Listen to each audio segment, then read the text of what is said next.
Қайырлы күн барша көрермендер. Бүгін мен сіздерге екіге бөлудің оңай жолдарын көрсетемін. Ауызша есеп шығарғанда осы әдістерді қолдануға болады. Егер видео сабағым ұнаса, ата-ана мен бала каналына жазылып, лайк басып, комментарий жазыңыздар.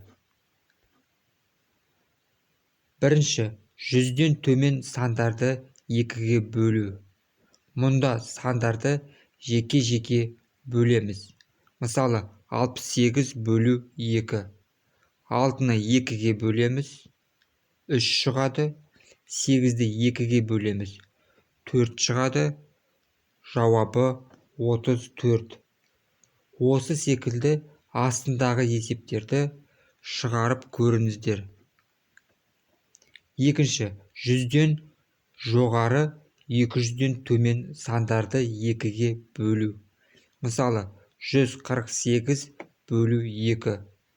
Мұнда бастапқы екі санын қараймыз. Бұл есепті шығарарда 14-ті 2-ге бөлеміз, 7 шығады. 8-ді 2-ге бөлеміз, 4 шығады. Жауабы 74. Осы секілді астындағы есептерді шығарып көріңіздер.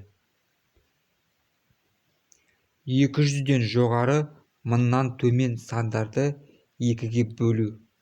Сандарды бөлгенде екі санның арасына 0 жазамыз.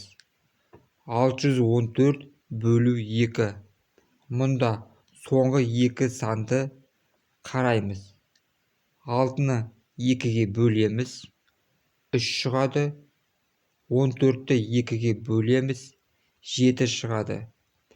3 пен 7-нің арасына 0 жазамыз. Жауабы 304. Осы секілді есептер кездескенде екі санның арасына міндетті түрде 0 санын жазу керек. Астындағы есептерді шығарып көріңіздер. Назарларыңызға рахмет. Сіздермен бірге болған Нұржан Мырзашұлы.